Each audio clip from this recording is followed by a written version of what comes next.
வணக்கம். அனைவருக்கும் இனிய காலை வணக்கம். நம்ம 2024 தீபாவளியை சிறப்பாக கொண்டாடி முடிச்சு சந்தோஷமாக இருக்கோம். அதுக்கு நம்ம தரப்புல இருந்து உங்களுக்கு எல்லாருக்குமே தீபாவளி வாழ்த்துக்கள் சொல்லியிருந்தோம்.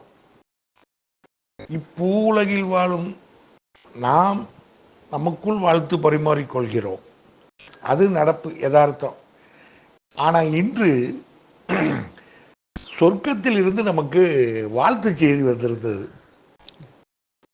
ஆச்சரியப்படாதீங்க. நம்ம ஏற்கனவே சொர்க்கத்தில் உள்ள நிறைய நம்ம டிஎம்எஸ் ஐயா, அவர் பாடலுக்கு இசையமைத்த இசையமைப்பாளர்கள் எத்தனையோ பேர்கிட்ட நம்ம பேசியிருக்கோம். ஆமாம், இப்போ இன்னைக்கு தான் வந்துச்சு அது.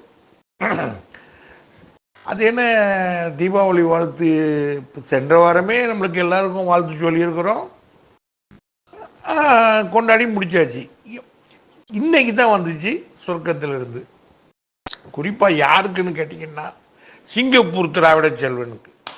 ஆமாம், டிஎம்எஸ் ரசிகர், பண்பாளர், அருமையான, அதாவது டிஎம்எஸ்க்கு ரசிகர்னா வெறியர்னு தான் சொல்லணும். ஆமாம், அப்படிப்பட்டவர். அவருக்கு அவருடைய முன்னோர்கள், இப்பூ உலகில் வாழ்ந்து மறைந்த முன்னோர்கள் அவருக்கு வாழ்த்து செய்தி அனுப்பியிருக்காங்க. ஆமாம், அது கொஞ்சம் அப்படி சேட்டலைட்டுக்கு வர்றதுக்கு டிலே. சொர்க்கத்திலிருந்து சேட்டலைட்டுக்கு வந்து அங்கிருந்து நம்மளுக்கு கிடைச்சிருக்கு. அது யாரு அனுப்பியிருக்காங்க அப்படின்னு கேட்டால் திராவிட செல்வன் சாருடைய முன்னோர்கள். அதை நான் படிக்கிறேன் அவங்க பெயர்களை. அதாவது பரதேசி முதலியார் பொன்னம்மாள், இது வந்து அவருக்கு தாத்தா பாட்டி. ஆமாம், அவர்கள் வந்து வாழ்த்து செய்தியை அனுப்பியிருக்கிறாங்க. அதே மாதிரி பாலு பிள்ளை பூங்காவனம் அவர்கள், இதுவும் தாத்தா பாட்டி. ஆமாம், சரி. அது மட்டுமல்ல, திராவிட செல்வன் சாருடைய அப்பா அம்மா, அதாவது பி மாரிமுத்து முதலியார் அண்ட் பாப்பு என்ற கண்ணம்மா, இது அவருடைய அப்பா அம்மா, அவர்கள் அனுப்பியிருக்காங்க. அது மட்டுமல்ல, சிதம்பரத்தில் வாழ்ந்து மறைந்த துரைராஜன், இது அவருக்கு மாமா.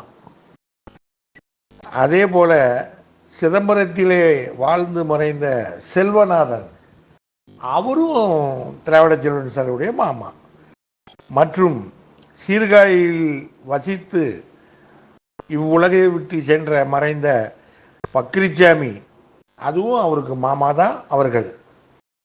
மற்றும் சித்ரா சின்னம்மா, அவங்களும் ஒரு வாழ்த்து செய்தி அனுப்பியிருக்காங்க. இது மட்டும் இல்லாமல் இவருடைய சித்தப்பா சிங்கப்பூரில் வாழ்ந்து மறைந்த கிருஷ்ணன் முதலியார் அவர்கள், அவரும் வாழ்த்து செய்தி அனுப்பியிருக்காங்க. அது A1 தொழில்நுட்பத்தில் இங்கே பதிவு செய்யப்பட்டிருக்கிறது. வரும் 2025 தை திருநாள், பொங்கல் திருநாளில் அவர்கள் வாழ்த்து செய்தி அனுப்புவதாக குறிப்பும் கொடுத்திருக்கிறார்கள். நன்றி, வணக்கம், தேங்க்யூ.